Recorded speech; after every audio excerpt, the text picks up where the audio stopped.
السلام علیکم ورحمۃ اللہ وبرکاتہ۔ بسم اللہ والحمد للہ والصلاۃ والسلام علی رسول اللہ، اما بعد۔ سنن ابی داود حدیث نمبر 53۔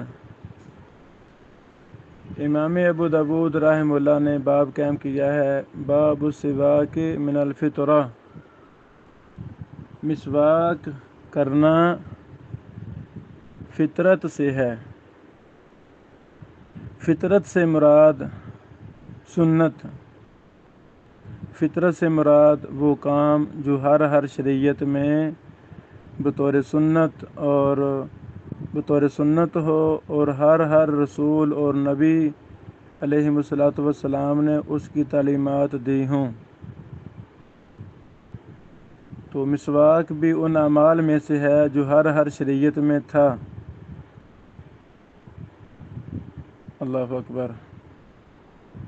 یہ لمبی حدیث ہے۔ امام ابو داود رحمہ اللہ فرماتے ہیں، قال حدثنا یحییٰ بن معین۔ معین پڑھنا ہے، بعض میم پر پیش پڑھ دیتے ہیں معین، یہ غلط ہے۔ میم پر زبر پڑھنا ہے، معین، جیسے قرآن کریم میں بھی ہے من ماء معین۔ قال حدثنا یحییٰ بن معین قال حدثنا وکیع عن زکریا بن ابی زائدہ عن مصعب بن شیبہ عن طلق بن حبیب عن ابن زبیر عن عائشہ رضی اللہ تعالی عنہا۔ ام المومنین امی عائشہ صدیقہ رضی اللہ عنہا فرماتی ہیں، قالت قال رسول اللہ صلی اللہ علیہ وسلم، رسول اللہ صلی اللہ علیہ وسلم نے فرمایا، 10 من الفطرہ، 10 چیزیں فطرت سے ہیں۔ اللہ اکبر۔ یہ 10 وہ چیزیں ہیں جو ہر رسول اور نبی علیہ الصلاۃ والسلام کی شریعت میں تھیں۔ یہ انبیاء علیہ السلام کی سنتیں ہیں، یہ فرائض سے ہیں۔ اللہ اکبر۔ 10 من الفطرہ، یہ 10 چیزیں فطرت سے ہیں۔ پہلی، قص الشارب، مونچھیں کتروانا۔ قص الشارب کا مطلب ہے مونچھوں کو کینچی کے ساتھ کتروانا۔ وإعفاء اللحیہ، داڑھی کو معاف کرنا، داڑھی کو چھوڑنا، داڑھی کو لمبا کرنا۔ والسواک، مسواک کرنا۔ اللہ اکبر۔ مختصر تشریح کرتا جاؤں، قص الشارب، مونچھوں کو کاٹنا ہے، داڑھی کو معاف کرنا ہے، مطلب کاٹنے والا عمل مونچھوں میں ہے، داڑھی میں نہیں ہے۔ مونچھوں کو کاٹنا ہے، داڑھی کو کیا کرنا ہے؟ معاف کرنا ہے۔ یعنی کینچی والا عمل، کاٹنے والا عمل وہ مونچھوں میں ہے، داڑھی میں نہیں ہے، داڑھی کو معاف کرنا ہے۔ اور یہ انبیاء علیہ الصلاۃ والسلام کی سنت سے ہے، داڑھی کو معاف کرنا۔ انبیاء علیہ السلام کی سنت سے داڑھی کاٹنا نہیں ہے۔ کسی بھی نبی اور رسول علیہ الصلاۃ والسلام سے داڑھی کاٹنا ثابت ہے ہی نہیں۔ ہمارے پیارے پیغمبر محمد رسول اللہ صلی اللہ علیہ وسلم سے داڑھی کا ایک بال بھی کاٹنا ثابت نہیں ہے۔ اللہ اکبر۔ ایسے ہی تمام انبیاء علیہ السلام، تمام رسول علیہ الصلاۃ والسلام کی داڑھیاں مکمل تھیں، وہ ایک بال بھی داڑھی کا نہیں کاٹتے تھے۔ اللہ اکبر۔ داڑھی کو معاف کرنا ہے، مونچھوں کو کاٹنا ہے۔ مونچھیں اور داڑھی یہ 2 الگ چیزیں ہیں، ان کے الگ حکم ہیں۔ کاٹنا یہ مونچھوں میں ہے اور داڑھی میں کاٹنا نہیں ہے۔ اللہ تعالیٰ نے مجھے زمانہ طالب علمی میں توفیق دی، میں نے کتاب لکھی تھی بالوں کا معاملہ۔ انسانی بال، جسم پر جو بال ہیں، ان کے میں نے 100 سے زیادہ مسائل، احکام قرآن و حدیث جمع کیے تھے۔ تحقیق کی تھی، وہ کتاب ہماری چھپی ہوئی ہے، نیٹ پر بھی ہے، گوگل پر سرچ کریں بالوں کا معاملہ، وہ کتاب آ جائے گی، اس میں یہ ساری باتیں ہم نے کر دی ہیں۔ اللہ تعالیٰ قبول فرمائے۔ والسواک، اور مسواک کرنا، اور مسواک کرنا۔ والاستنشاق بالماء، ناک میں پانی چڑھانا، وضو کے دوران ناک میں پانی چڑھانا۔ وقص الاظفار، ناخن کاٹنا، ناخنوں کو کاٹنا، سارے ناخن مراد ہیں، پاؤں کے بھی ہاتھوں کے بھی سارے مراد ہیں۔ سارے ناخن انسان عورتیں کاٹ لیں، ایک دو رکھ لیں، یہ غلط ہے، یہ حرام ہے، اور یہ عام ہے، فیشن بن چکا ہے۔ قص الاظفار یعنی ناخنوں کو کاٹنا۔ وغسل البراجم، جوڑوں کا دھونا، انسانی جوڑ، یہ جو انگلیوں کے جوڑ ہیں، وضو کے اعضاء میں جوڑ ہیں، ان کو دھونا، جوڑوں کو دھونا۔ ونتف الابط، بغلوں کے بال اکھیڑنا، نتف اکھیڑنا، ہاتھ کے ساتھ اکھیڑنا، مقصد صفائی ہے تو بلیٹ وغیرہ، پاؤڈر وغیرہ، کریم وغیرہ کے ذریعے بھی اکھیڑے جا سکتے ہیں۔ وحلق العانہ، زیر ناف کے بال مونڈنا، صاف کرنا، صفائی مقصود ہے تو جیسے بھی ممکن ہو جائے۔ وانتقاص الماء، یعنی الاستنجاء بالماء، پانی کے ساتھ استنجا کرنا، پانی سے استنجا کرنا یہ فطرت سے ہے، پانی سے بھی درست ہے، مٹی سے بھی درست ہے، لیکن افضل پانی کے ساتھ ہے۔ دلیل یہ حدیث ہے۔ ائمہ محدثین نے اس حدیث کو دلیل اور بنیاد بنا کر یہ لکھا ہے اپنی کتب کے اندر کہ پانی سے استنجا کرنا افضل ہے۔ الحمدللہ اہل الحدیث ہی اس روئے زمین پر وہ لوگ ہیں جو اپنی مرضی سے کسی چیز کو افضل کہتے ہی نہیں، نہ مستحب کہتے ہیں، نہ مکروہ کہتے ہیں، نہ واجب اور حرام یا سنت کہتے ہیں۔ ہاں ہر چیز کی دلیل ہوگی تب ہم مستحب کریں گے، تب ہم مباح کریں گے، دلیل کی بنیاد پر ہی افضل کہیں گے، دلیل کی بنیاد پر ہی سنت کہیں گے، دلیل کی بنیاد پر ہی فرض، حرام اور واجب کہیں گے، اپنی طرف سے نہیں۔ بعض کتابیں ہم پڑھتے ہیں اس میں اپنی طرف سے مکروہ کہے جا رہے ہیں، اپنی طرف سے مباح، اپنی طرف سے فرض، اپنی طرف سے سنت، یہ غلط طریقہ ہے۔ جو فرض ہے وہ فرض ہی ہے، جو مباح ہے وہ مباح ہے، جو سنت ہے وہ سنت ہے۔ یہ احکام شرعیہ وہ 5 قسم پر مشتمل ہیں جن کی طرف میں نے اشارہ کیا۔ ہر حکم کے لیے دلیل ضروری ہے، دلیل قرآن اور حدیث کا نام ہے۔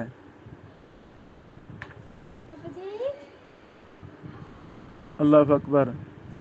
قال زکریا، قال مصعب، زکریا کہتے ہیں مصعب نے کہا ونسیت العاشرہ، 10ویں چیز میں بھول گیا ہوں، الا ان تکون المضمضہ، ہو سکتا ہے شاید یہ کولی کرنا ہو، شاید یہ کولی کرنا ہو۔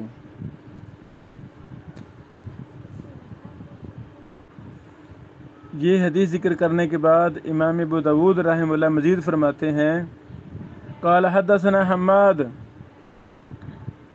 نہیں قال حدثنا موسى بن اسماعیل و داود بن شبیب قال حدثنا حماد عن علی بن زید عن سلمة بن محمد بن عمار بن یاسر قال موسى عن ابیہ وقال داود عن عمار بن یاسر ان رسول اللہ صلی اللہ علیہ وسلم قال ان من الفطرة المضمضة والاستنشاق فذكر نحوه۔ امام ابو داؤد رحمہ اللہ نے کولی کرنے کو بھی باسند ذکر فرما دیا ہے، الحمدللہ۔ ذکر نحوہ پھر آگے اس جیسی حدیث ہے۔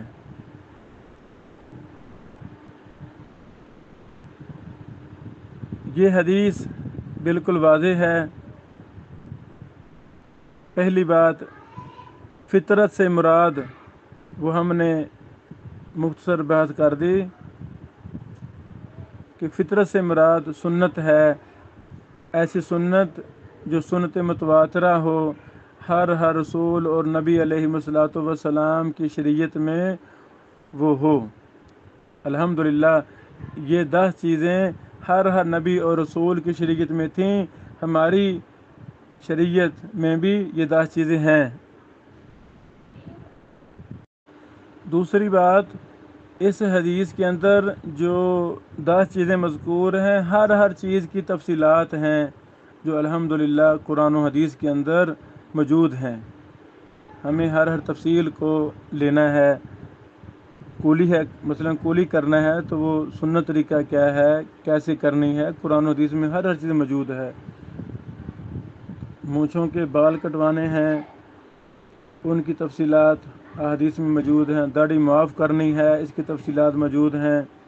زیر ناف بال، بغلوں کے بال، ان کی حد 40 دن ہماری شریعت نے مقرر کی ہے۔ 40 دن، یہ صحیح مسلم میں حدیث صحیح ثابت ہے۔ ابھی جو ہم نے ابو داؤد کی حدیث پڑھی ہے، یہ صحیح مسلم کی حدیث ہے۔ الحمدللہ صحیح مسلم حدیث نمبر 261۔ جیسے اللہ تعالیٰ نے صحیح بخاری کو ایک درجہ مقام دیا ہے، ویسے صحیح مسلم کو بھی ایک درجہ اور مقام ہے۔ کسی حدیث پر بھی صحیح بخاری اور صحیح مسلم کا نام آ جائے تخریج تحقیق میں تو ہماری آنکھیں ٹھنڈی ہو جاتی ہیں الحمدللہ، اور دل کے اندر سکون اطمینان ہو جاتا ہے کہ یہ وہ ان مبارک احادیث میں سے ہیں جن کی صحت پر امت کا اجماع ہے۔ اللہ اکبر۔ صحیح مسلم کی یہ حدیث نمبر 261 ہے، سنن ترمذی کی 2757 ہے، سنن نسائی کی 5043 ہے، سنن ابن ماجہ کی 293 ہے، اور یہ حدیث مسند احمد میں بھی ہے۔ مسند احمد جلد نمبر 6 صفحہ نمبر 137۔ شیخ البانی رحمہ اللہ نے اس حدیث کو حسن کہا ہے۔ شیخ البانی رحمہ اللہ نے صحیح ابو داؤد العلوم جلد نمبر 1 صفحہ نمبر 90 میں اس حدیث پر مفصل بحث کی ہے۔ شیخ البانی صاحب فرماتے ہیں قلت حدیث حسن، یہ حدیث حسن ہے۔ وقذا قال ترمذی، اسی طرح امام ترمذی صاحب نے اس کو حسن کہا ہے۔ واخرجہ مسلم و ابو عوانہ فی صحیحیہما، اور اس حدیث کو امام مسلم اپنی صحیح مسلم میں لائے ہیں اور ابو عوانہ اپنے مستخرج میں لائے ہیں۔ ابو عوانہ کی مستخرج یہ صحیح مسلم پر ہی ہے، یہ صحیح مسلم پر ہی ہے۔ مستخرج اسے کہتے ہیں کہ محدث سند اپنی لائے، اپنی سند سے وہی حدیث لائے جو صاحب کتاب نے بیان کی ہے۔ مثلا ابو عوانہ صاحب رحمہ اللہ نے صحیح مسلم کی احادیث کو اپنی سندوں سے بیان کیا ہے۔ متن تقریباً صحیح مسلم والے ہیں، جزوی تھوڑا بہت فرق ہو سکتا ہے حرف کا، لفظ کا، جملے کا، لیکن حدیث وہی ہوتی ہے، اور سند ابو عوانہ سے اپنے لائے ہیں۔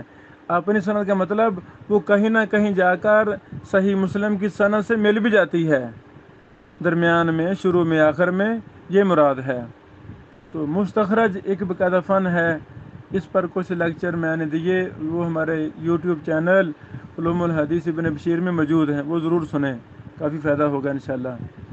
وصححہ الحافظ، حافظ سے مراد ابن حجر رحمہ اللہ، حافظ ابن حجر اسقلانی رحمہ اللہ نے اس حدیث کو صحیح کہا ہے۔ آگے شیخ البانی رحمہ اللہ اب اس سند پر تبصرہ کرتے ہیں، یہ جو ابو داؤد کی سند ہے، وَهَذَا إِسْنَادٌ ضعیف، یہ سند ضعیف ہے۔ رجالہ کلہم ثقات، رجال مسلم، اس حدیث کے سارے راوی ثقہ ہیں، صحیح مسلم کے راوی ہیں، لیکن مصعب بن شیبہ یہ مسلم کا راوی نہیں ہے۔ تکلموا فی حفظہ، اس کے حافظے کے بارے میں محدثین نے کلام کیا ہے، جیسے ابن عدی نے کہا ہے۔ امام احمد نے فرمایا روا احادیث مناکیر، اس نے منکر حدیثیں بیان کی ہیں۔ امام ابو حاتم نے کہا محدثین اس کی تعریف نہیں کرتے، ولیس بقوی، اور یہ کبھی نہیں ہے۔ امام ابن سعد نے کہا کانا قلیل الحدیث، امام نسائی نے کہا منکر الحدیث۔ امام دارقطنی نے کہا لیس بالقوی ولا بالحافظ۔ ابن معین اور رجلی نے کہا ثقۃ۔ حافظ ابن حجر رحمہ اللہ نے تقریب میں کہا لین الحدیث۔ شیخ البانی رحمہ اللہ اس راوی پر بحث کرنے کے بعد فرماتے ہیں لیکن یہ حدیث حسن ہے انشاءاللہ۔ کیوں؟ بشواہدہ التی منہا حدیث عمار الذی اورده المصنف عقب ھذا۔ اس کے شواہد ہیں، یہ حدیث اپنے شواہد کے ساتھ مل کر حسن درجے کی بن جاتی ہے۔ ان شواہد میں سے ایک عمار سیدنا عمار رضی اللہ عنہ کی حدیث ہے جو مصنف ابو داؤد رحمہ اللہ نے اس حدیث کے بعد ذکر کی ہے۔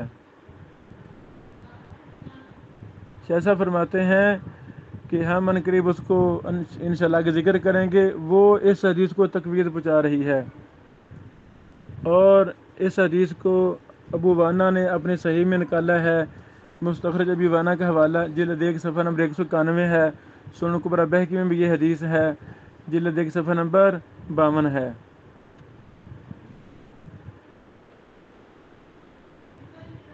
امام ترمذی رحمہ اللہ نے اس حدیث کو حسن کہا ہے۔ پھر شیخ البانی رحمہ اللہ نے اس کا مطابق ذکر کیا ہے کہ یحییٰ بن زکریا بن ابی زیادہ اپنے باپ سے بیان کرتے ہیں، یہ اس کی مطابقت کر رہا ہے، اور یہ مطابقت صحیح مسلم میں ہے۔ اس طرح شیخ البانی رحمہ اللہ نے اس حدیث پر اور بھی آگے تفصیلی بحث کی ہے الحمدللہ۔ حافظ ابن حجر اسقلانی رحمہ اللہ نے فتح الباری کے اندر اسی حدیث پر تفصیلی بحث کی ہے۔ فتح الباری کا جلد نمبر 10 ہے، صفحہ نمبر 277 ہے۔ اس میں حافظ ابن حجر رحمہ اللہ نے یہ ثابت کیا ہے کہ اس حدیث کا راوی موسیٰ بن شیبہ، اس کو ابن معین اور رجلی نے ثقہ کہا ہے، اور بھی محدثین نے ثقہ کہا ہے، اور امام محمد اور ابو حاتم وغیرہ نے اس کو کمزور کہا ہے، تو اس کی حدیث حسن ہے، فحدیثہ حسن۔ پھر فرماتے ہیں اس کے شواہد ہیں ابو ہریرہ وغیرہ کی حدیث میں۔ اللہ اکبر۔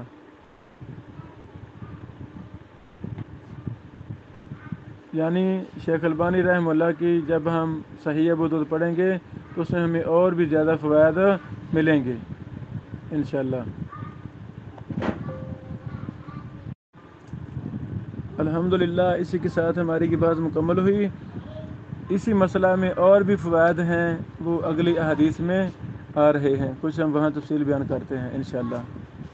خلاصہ یہی ہے، ہمیں اس حدیث کو اور بھی ماشاءاللہ جو بھی ہم علم پڑھیں، حدیث پڑھیں، اس کو اچھی طرح سمجھیں۔ جو میں ایک ادنا سا طالب علم کچھ پڑھا رہا ہوں، اس کو لیں، لکھیں، اور اس کی شرح، اس حدیث کا معنی، مفہوم، دیگر شروحات، اردو میں شروحات، عربی میں، ان سے بھی استفادہ لیں۔ پھر آپ کے شہروں میں ماشاءاللہ بڑے بڑے شیوخ الحدیث ہیں، محدثین ہیں، ان کے ساتھ بھی اٹیچ ہو جائیں۔ اللہ اکبر، اللہ اکبر۔ یہ دور پرفتن دور ہے۔ جس قدر ہمیں زیادہ قرآن و حدیث پر محنت کرنی چاہیے تھی، زیادہ سے زیادہ معتبر اہل الحدیث کے ائمہ محدثین شیوخ الحدیث کو لازم پکڑنا چاہیے تھا، اتنا ہی ہم دور ہیں۔ دور بھی پرفتن ہے، اور ہم بڑے بڑے محدثین سے بھی دور ہو چکے ہیں۔ اللہ تعالی ہماری صلاح فرمائے، اللہ تعالی رحم فرمائے۔ بارک اللہ فیکم۔ السلام علیکم ورحمۃ اللہ وبرکاتہ۔